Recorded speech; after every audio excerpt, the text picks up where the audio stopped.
Hello student, मैं दिनेश दैया physics के इस ऑनलाइन एजुकेशन चैनल में आपका क्या करता हूँ, स्वागत करता हूँ।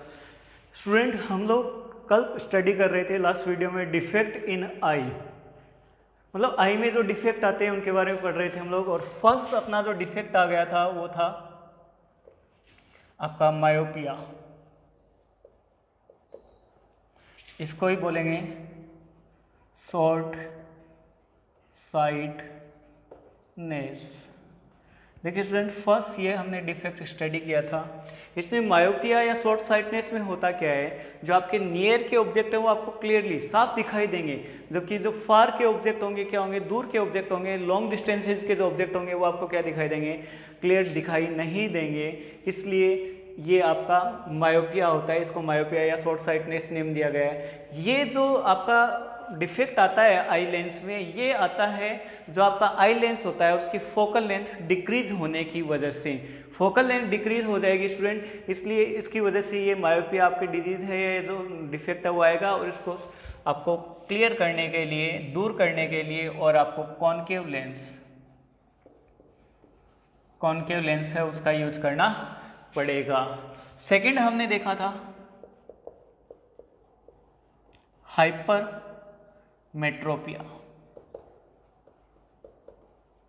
इसी का एक दूसरा नेम है लॉन्ग साइटनेस बोल सकते हो या फार साइटनेस भी बोल सकते हो, फार साइटनेस। ये सेकंड टाइप का डिजीज था। इसमें जस्ट ऊपर वाले के अपोजिट होगा। फार या लॉन्ग डिस्टेंस के जो ऑब्जेक्ट होंगे वो आपको साफ दिखाई देंगे, बिल्कुल क्लियरली दिखाई देंगे, पर जो पास के ऑब्जेक्ट होंगे, आपके नियर के ऑब्जेक्ट होंगे, वो आपको क्या दिखाई देंगे, धुंधले दिखाई देंगे, क्लियरली दिखाई नहीं देंगे। ये जो डिजीज है उसका रीजन मैंने आपको बता दिया था, या जो डिफेक्ट है उसका कारण मैंने आपको बता दिया था कि इसमें क्या होता है, आई लेंस उसकी होती है, उसकी फोकल लेंथ क्या होती है, इंक्रीज हो जाती है। और इसको आपको डिफेक्ट को दूर करने के लिए और आपको कॉन्वेक्स लेंस का यूज करना पड़ेगा। इन दो के बारे में स्टूडेंट हमने कल स्टडी कर लिया था। अब हमारे पास थर्ड टाइप जो डिफेक्ट है वो है astigmatism.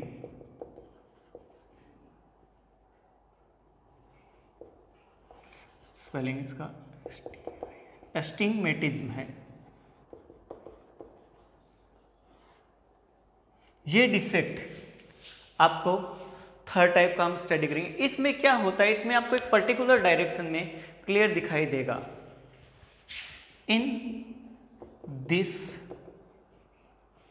Defect, in a particular direction, I can see clearly, but in other direction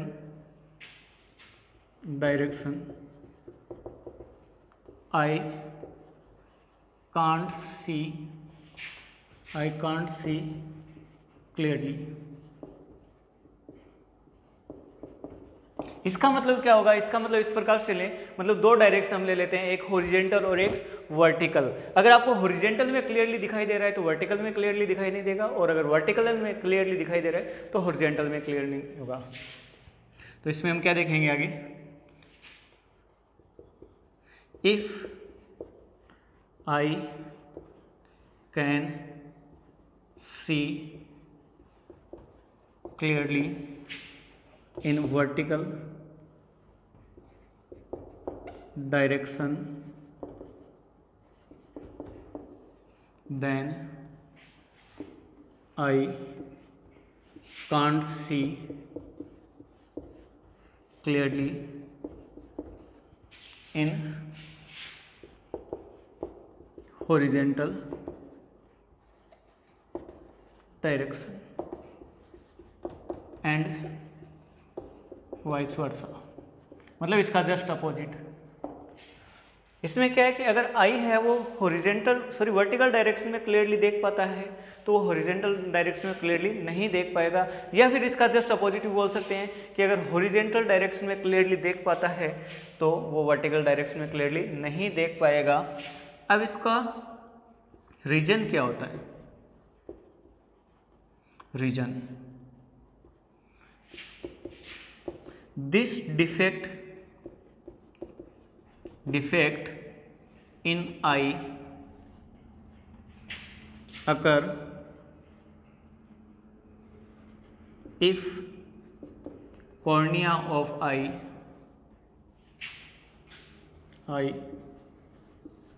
do not present in proper shape. अगर किसी भी रीजन से अगर आपका जो कॉर्निया है आई का वो अगर क्या हो जाए, थोड़ा डिफेक्ट हो जाए या उसमें उसकी शेप थोड़ी बदल जाए, तो आप में कौन सा और जो डिफेक्ट है वो आ जाएगा, एस्टिग्मेटिज्म आ जाएगा स्टूडेंट। अब इसको कैसे शो करेंगे डायग्राम के द्वारा, तो देखिएगा ये आपका एक आई है, आई बाल बोलेंगे इसे, बाल शेप का बनाएंगे, ये आपका आई लेंस है। अब देखिएगा इस आई लेंस के सामने ये एक शेप बना हुआ है, इसमें हॉरिजॉन्टल लाइंस भी हैं और वर्टिकल लाइंस भी हैं। मतलब अब इसमें क्या होगा, ये तो ये अगर ये डिफेक्ट आ गया है इसमें आई के अंदर, तो क्या होगा, या तो हॉरिजॉन्टल लाइंस को क्लियरली देखेगा ये, वर्टिकल्स को क्लियरली नहीं दिखाई देंगी, या वर्टिकल लाइंस को क्लियरली देखेगा तो हॉरिजॉन्टल क्लियरली नहीं देखेंगे। ये रेटिना है, तो इसके रेटिना पे आपका इमेज कैसा बनेगा, इसके वर्टिकल लाइंस है वो ऐसे थोड़े से कर्व्ड शेप में आ जाएंगे, हॉरिजॉन्टल लाइंस सही है बिल्कुल, पर वर्टिकल लाइंस है वो कर्व्ड शेप में आ जाएंगे, तो रेटिना पे आपका प्रॉपर इमेज नहीं बनेगा, धुंधला दिखाई देगा आपको। तो ये है एस्टिग्मेटिज्म इन आई, मतलब आई में कौन सा आपका डिफेक्ट आ गया, एस्टिग्मेटिज्म आ गया है। अब इस डिफेक्ट को दूर करने के लिए आपको कैसा लेंस यूज किया जाएगा, सिलेंड्रिकल लेंस यूज किया जाएगा, और सिलेंड्रिकल लेंस ऑब्जेक्ट और आई के बीच में पुट किया जाता है, तो उससे इसका सॉल्यूशन हो जाएगा। तो देखते हैं,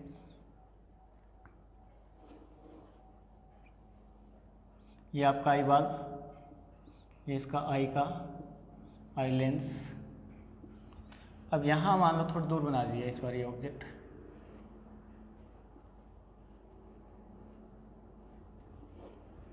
बीच में हमने क्या रख दिया, सिलेंड्रिकल लेंस रख दिया।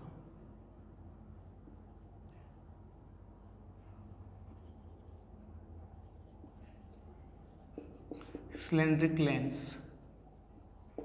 अब स्टूडेंट इस आई से ये आपका जो डिफेक्ट है वो दूर हो जाएगा, और यहाँ आपका रेटिना, रेटिना पे आपका प्रॉपर्ली इमेज कैसा बनेगा, वो जैसा था वैसा का वैसा बन जाएगा। तो ये इसका क्या हो गया, सॉल्यूशन हो गया इस डिफेक्ट का। तो आपने थर्ड जो एस्टिग्मेटिज्म है वो डिफेक्ट देख लिया। अब नेक्स्ट डिफेक्ट की तरफ बढ़ते हैं। ओके स्टूडेंट, जो नेक्स्ट डिफेक्ट है वो क्या है, प्रेस बायोपिया है।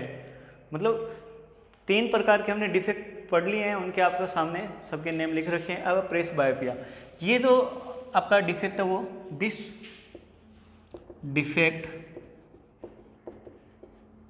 occur in eye with increasing age। मतलब ओल्ड पीपुल में ज़्यादा पाया जाएगा, बूढ़े लोग होंगे, बुजुर्ग लोग होंगे हमारे, वो उनके उम्र ज़्यादा होने की वजह से उनमें ये डिफेक्ट आ जाता है। क्यों आ जाता है, in old age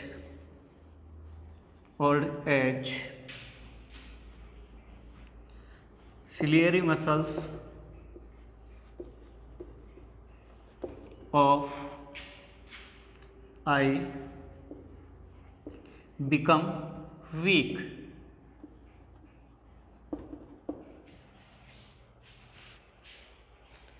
Due to this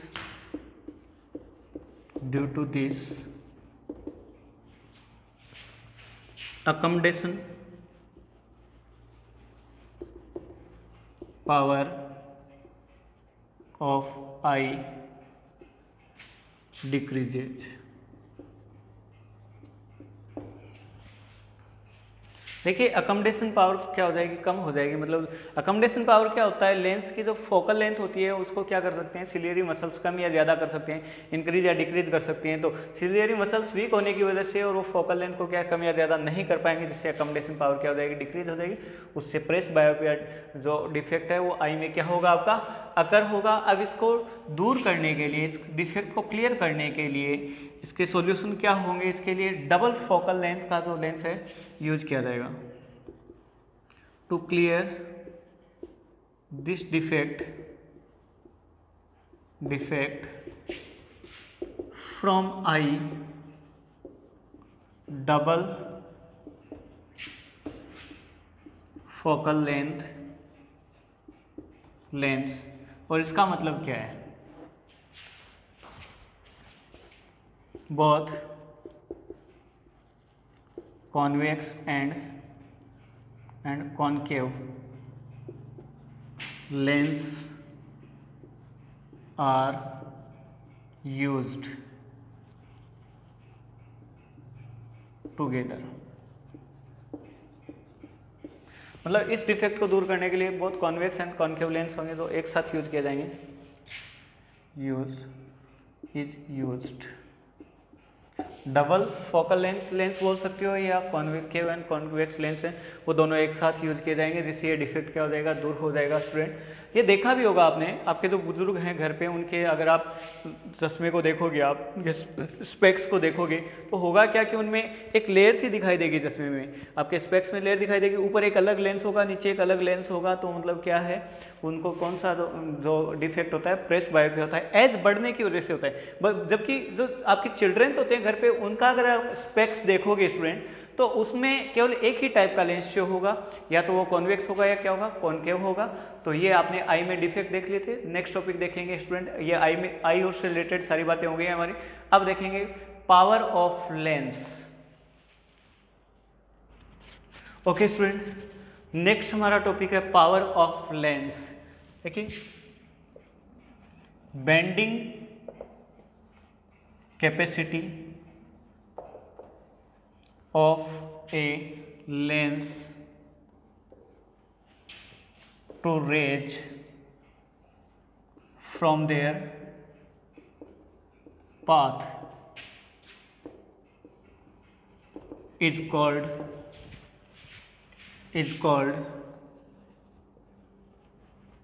power of lens। देखिए स्टूडेंट, कोई भी लेंस है उसमें क्या होता है, रिफ्रैक्शन होता है, तो वो लाइट रेज को उनके पास से क्या करता है, बेंड करता है, और वो उनके पास से उनको कितना बेंड कर पाता है, इस कैपेसिटी को क्या कहा जाएगा, पावर ऑफ लेंस कहा जाता है। Student power of lens is called the bending capacity of a lens to rays from their path is called power of lens. तो अब देखिए स्टूडेंट, हम power of lens find out करने के लिए क्या करेंगे, हम एक कॉन्वेक्स लेंस लेंगे।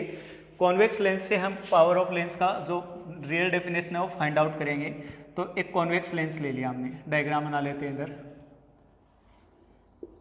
ये इसका प्रिंसिपल एक्सिस और वर्टिकल जो बाइसेक्टर है उसने यहाँ प्रिंसिपल एक्सिस को इंटरसेक्ट किया, वो पॉइंट क्या हो गया आपका, ऑप्टिकल सेंटर। अब इस पे एक लाइट रे इंसिडेंट करवाएंगे पैरेलल टू प्रिंसिपल एक्सिस, जो कि कितनी हाइट पे रहेगी, इसे स्मॉल h हाइट पे ले लेंगे। स्मॉल h हाइट पे एक लाइट रे इंसिडेंट करवा दी। अब देखिए जो लाइट रे और parallel to principal axis incident होती है वो after refraction that passes from focus point, मतलब ये फोकस पॉइंट से क्या होगी, पास होगी, तो ये फोकस पॉइंट हो गया आपका। इस पॉइंट को नेम दे दीजिए ए।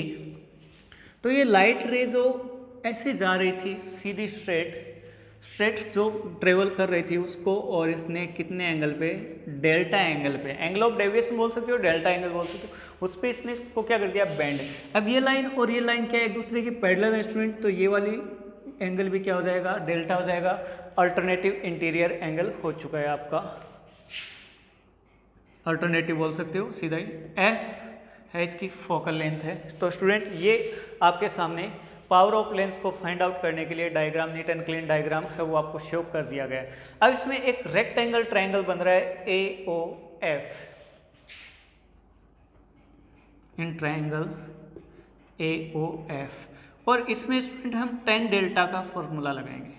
Delta is angle of deviation है, जितना बेंड करेंगे, मतलब डेल्टा ही एक प्रकार से क्या बोल सकते हो, पावर ऑफ लेंस बोल सकते हो। और डेल्टा किस कंडीशन में पावर ऑफ लेंस कहलाएगा वो हम आगे बता देंगे। तो इसमें क्या करेंगे, डेल्टा टेन डेल्टा मतलब 10 साइड्स का रेशियो क्या होता है, वो परपेंडिकुलर अपॉन बेस होता है। तो परपेंडिकुलर अपॉन बेस होगा तो यहाँ क्या आ जाएगा, टेन डेल्टा परपेंडिकुलर क्या है, OA। डेल्टा के सामने की साइड है परपेंडिकुलर होगी, ये 90 डिग्री के सामने की साइड है वो हाइपोटेनिस होगी। और आपका OF जो है इसका क्या कहलाएगा, बेस कहलाएगा। तो यहाँ क्या आ जाएगा, OF। अब देखिए डेल्टा है वो बेंडिंग, यहाँ पे इसको स्मॉल ले लेंगे। If delta is too small then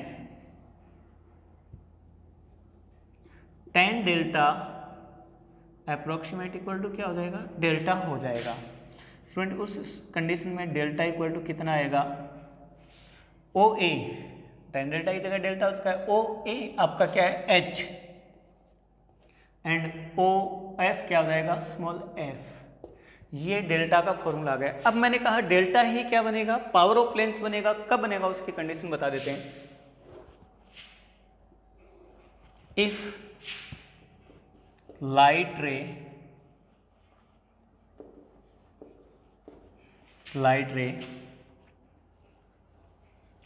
falls on lens, if light ray falls on lens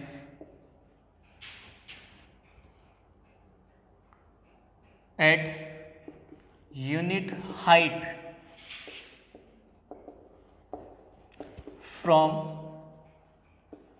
optical centre, मतलब आपका ये जो हाइट है, मतलब ये ऑप्टिकल सेंटर से यूनिट हाइट पे इंसिडेंट हो, मतलब थोड़ी नीचे भी इंसिडेंट हो सकती है, पर अगर यूनिट 1 मीटर पे अगर इंसिडेंट हो, यूनिट हाइट का मतलब 1 मीटर पे इंसिडेंट हो, उस कंडीशन में आपका क्या हो जाएगा, डेल्टा इक्वल टू हो जाएगा P। And important, delta equal to क्या हो जाएगा, P हो जाएगा। और H इक्वल टू क्या हो जाएगा, 1 मीटर हो जाएगा। मीटर ऐसा ही यूनिट काम में लेना है, मीटर ही काम में लेना है। तो इस कंडीशन में इस इक्वेशन को हम यूज करें स्टूडेंट, तो हमारा डेल्टा की जगह P हो गया, H की जगह 1, P इक्वल टू 1/f। तो ये स्टूडेंट आपका पावर ऑफ लेंस आ चुका है। अब इसको लिखेंगे कैसे, सो रेसिप्रोकल ऑफ फोकल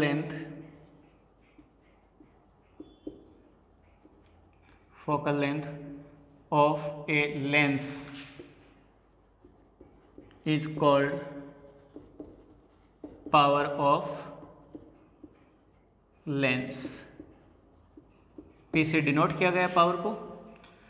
अब इसका स्टूडेंट यूनिट देखेंगे।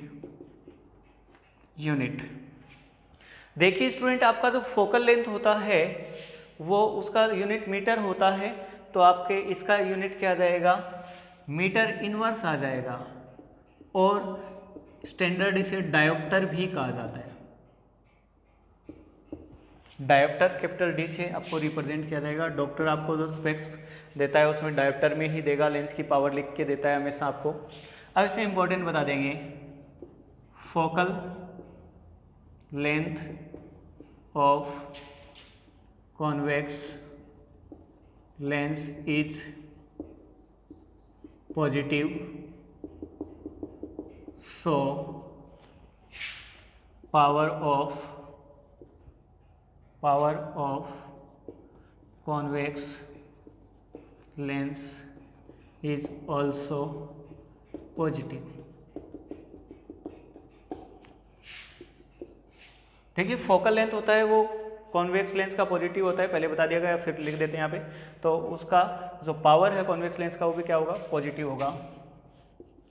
Focal length of concave lens is negative,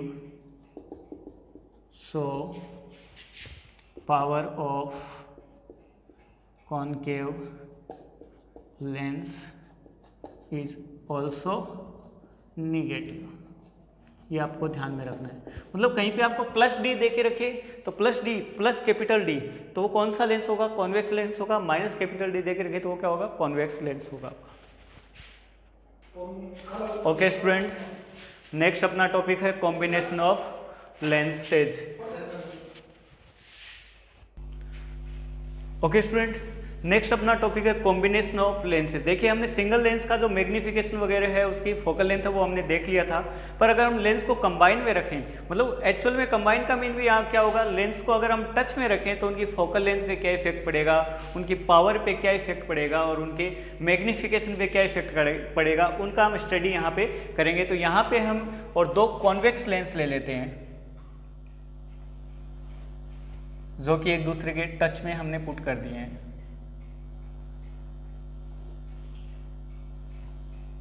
ये दो कॉन्वेक्स लेंस हैं, इनको टच में पुट किया है बिल्कुल, मतलब ये वाला पार्ट इनका टच में है।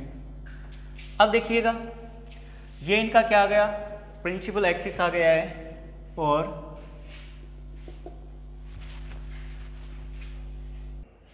ओके स्टूडेंट, ये सेकंड का ऑप्टिकल सेंटर हम ड्रॉ कर लेते हैं, नेम देने की जरूरत नहीं। अब इनके सामने इनकी स्टडी करने के लिए यहाँ हम और ऑब्जेक्ट साइज का, पॉइंट साइज का क्या ले लेंगे? एक ऑब्जेक्ट ले लेंगे, एक लाइट रे, और इससे क्या कर देंगे? अकॉर्डिंग टू प्रिंसिपल एक्सिस क्या करा देंगे? ट्रेवल करवा देंगे, जिसमें देखिए जो ऑप्टिकल सेंटर से पास होती है उसमें कोई डेविएशन नहीं आता है। एक लाइट रे और थोड़ी यहाँ ऊपर इंसिडेंट करवा दी। अब ये फर्स्ट लेंस है, इसमें क्या होगा? इसमें रिफ्रैक्शन होगा और लाइट रे है वो ऐसे जाएगी, ऐसे गई। और सेकेंड वाला नहीं होता, सेकेंड वाला लेंस नहीं होता, तो ये लाइट रे है वो ऐसे यहाँ आके इंसिडेंट होती प्रिंसिपल एक्सिस पे, और यहाँ इसका इमेज बनता I1। पर यहाँ से क्या हो गई है? ये फिर से और रिफ्रैक्टेड हो गई है, तो ये एक्चुअल में आके यहाँ इंसिडेंट होगी, प्रिंसिपल एक्सिस को यहाँ इंटरसेक्ट करेगी, तो रियल इमेज आपका आई पे बनेगा। तो ये आपका डायग्राम कंप्लीट हो गया। फर्स्ट लेंस जिसका फोकल लेंथ हमने ले लिया f1, सेकंड का ले लिया f2। फर्स्ट के लिए ऑब्जेक्ट कौन है? I, और फर्स्ट के लिए इमेज कौन कहाँ पे बनता? I1 पे, तो ये क्या होगा? इसका वर्चुअल इमेज हो जाएगा। अब सेकंड के लिए देखा जाए तो सेकंड के लिए ऑब्जेक्ट नहीं है, तो फर्स्ट का जो वर्चुअल इमेज है वो सेकंड के लिए वर्चुअल ऑब्जेक्ट का वर्क करेगा, और सेकंड का इमेज कहाँ बन गया? I पे। ये डिस्टेंस U हो जाएगा, मिड पॉइंट पार्ट से ले लेंगे क्योंकि कॉम्बिनेशन किया है इनका। और ये फर्स्ट का जो इमेज है उसका डिस्टेंस ले लिया हमने V1, और जो आपका फाइनल इमेज है उसका डिस्टेंस ले लिया V। तो ये आपके कॉम्बिनेशन ऑफ लेंसेज में इसका डायग्राम कंप्लीट हो गया स्टूडेंट। अब इसके लिए दोनों लेंस सेपरेट है, दोनों के ऑब्जेक्ट और इमेज बन रहे हैं, तो इनके लिए क्या करेंगे हम? बाय रिलेशन, बाय फॉर्मूला लिख देते हैं, फॉर्मूला UV एंड F। तो सीधा फॉर्मूला ही पुट कर देंगे, 1/V minus 1/U equal to 1/F। ये फॉर्मूला होता है लेंस के लिए, UV/F में रिलेशन होता है for first convex lens. First convex lens के लिए स्टूडेंट क्या आएगा? देखिए 1/V, फर्स्ट के लिए इमेज कौन है? I1 है, उसका डिस्टेंस कितना है आपका? V1 है, माइनस U, फर्स्ट के लिए ऑब्जेक्ट है वो ये रहा, तो U मतलब ये वाली डिस्टेंस है, तो 1/U equal to focal length कितना आ जाएगा? 1/F1 आ जाएगा। इसको इक्वेशन दे देंगे फर्स्ट। अब फॉर सेकेंड लेंस, यही फॉर्मूला हम सेकेंड लेंस के लिए यूज करेंगे, तो 1/V फाइनल का इमेज कहाँ है? V पे ही है, तो V ले लेंगे। सेकेंड लेंस का ऑब्जेक्ट कहाँ पे है? I1 पे है, क्योंकि इसका ये तो फर्स्ट का ऑब्जेक्ट है, फर्स्ट का जो इमेज है वो सेकेंड के लिए वर्चुअल ऑब्जेक्ट का वर्क करेगा, तो माइनस 1/V1 इक्वल टू क्या जाएगा? 1/F2, equation number second. और अब फर्स्ट और सेकेंड इक्वेशन को क्या कर देंगे? ऐड कर देंगे by adding equation first and equation second. First और सेकंड को हम ऐड करेंगे तो ये दोनों इक्वेशन ऐड हो जाएंगे, दोनों का LHS में और RHS में ऐड होगा। तो 1/V1 minus 1/U plus 1/V minus 1/V1 equal to क्या जाएगा 1/F1 प्लस 1/F2। ये आपका हो गया है। इसका LHS इसके LHS में, RHS में ऐड हो गया। 1/V1 और 1/V1 कैंसिल हो जाएंगे, इसको ऐसे पुट करेंगे 1/V minus 1/U equal to 1/F1 plus 1/F2। Student इसको इक्वेशन नंबर दे देंगे 3। अब देखिए 1/V माइनस 1/U आपका रियल ऑब्जेक्ट और फाइनल इमेज है, तो इनमें रिलेशन है, तो ये कॉम्बिनेशन के लिए आ जाएगा। If total focal length of combination is F total, total combination है, total focal length combination F total हो तो आपका 1/V माइनस 1/U क्या जाएगा 1/F टोटल। मान लो ये पूरा एक लेंस हो गया है और एक लेंस के लिए देखें तो ये ऑब्जेक्ट और ये इमेज और इसकी total focal length F total हो गई, तो ये इक्वेशन बन जाएगा equation 4 bye comparison of equation 3 and 4। तो वो क्या आ जाएगा आपका 1/Ft equal to 1/F1 plus 1/F2। तो टोटल फोकल लेंथ आपका ये आ जाएगा। इसे हम कैसे राइट कर सकते हैं, so reciprocal of total focal length of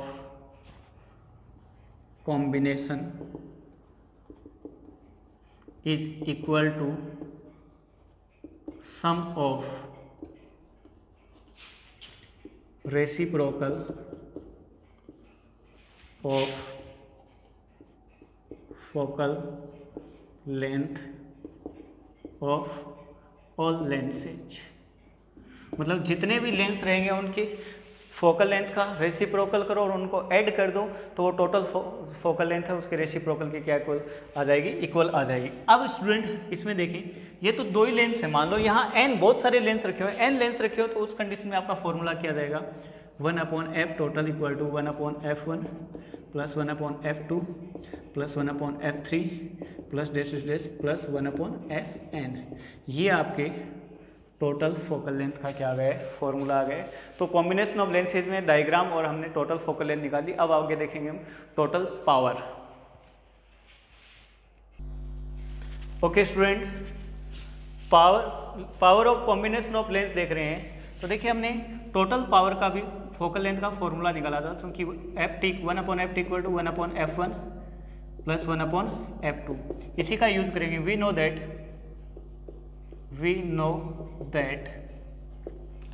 आप क्या जानते हो P इक्वल टू क्या होता है 1/F होता है, इसी का यूज करेंगे।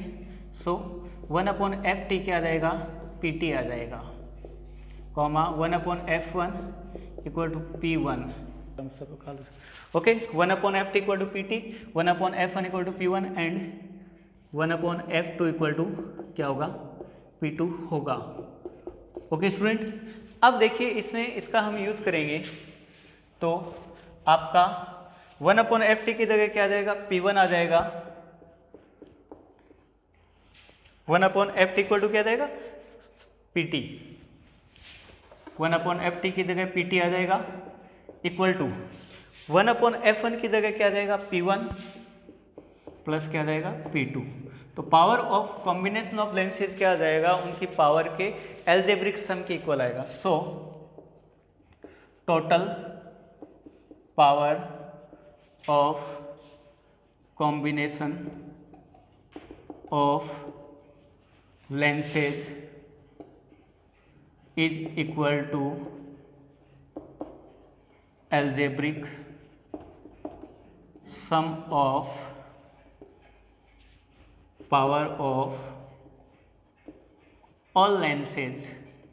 जितने भी आप लेंसेज लोगे उनका जो पावर होगा, पावर ऑफ लेंस होगा, उन सब का सम करोगे तो टोटल पावर ऑफ कॉम्बिनेशन क्या आपके पास गेन हो जाएगा। अब इसमें इंपॉर्टेंट बात क्या है, एल्जेब्रिक सम क्यों, एल्जेब्रिक सम इसलिए लेना है कि यहाँ आपने दोनों कॉन्वेक्स लेंस लिए, इनके फोकल लेंथ हैं वो पॉजिटिव होते हैं, इसलिए इनके पावर भी क्या रहेंगे, पॉजिटिव रहेंगे। बट अगर आप एक कॉनकेव टाइप ले लोगे तो जो कॉन्वेक्स होता है उसका पावर तो क्या होता है, पॉजिटिव, और कॉनकेव का क्या होता है, निगेटिव, इसलिए आपको क्या लेना पड़ेगा यहाँ पे, एल्जेब्रिक सम लेना पड़ेगा। अगर आप मान लो n लेंसेज कॉम्बिनेशन में लेते हो तो टोटल पावर कितना हो जाएगा, 1/p1 plus p2 plus p3 plus dash plus pn आ जाएगा। तो स्टूडेंट ये आपने टोटल पावर ऑफ कॉम्बिनेशन आपने क्या कर लिया है, फाइंड आउट कर लिया। अब इसमें एक छोटा सा और है, वो मैग्निफिकेशन पावर ऑफ या magnification, total magnification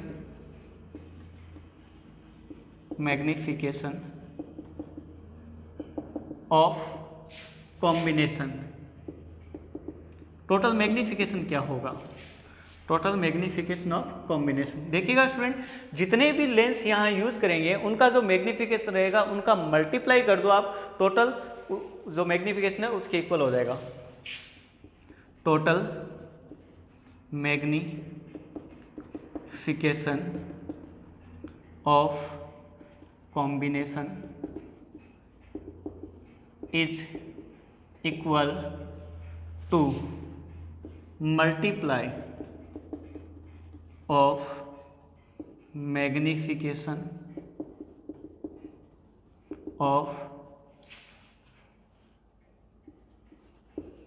of magnification of all lenses. जितने भी लेंस रहेंगे उन सबके मैग्निफिकेशन का आपस में मल्टीप्लाई कर दो, वो किसके इक्वल आ जाएगा, टोटल मैग्निफिकेशन क्या आ जाएगा, कॉम्बिनेशन। मतलब m टोटल दे दूं मैं इसे, तो वो m1 into m2 into m3 into dash into mn के क्या हो जाएगा, इक्वल हो जाएगा।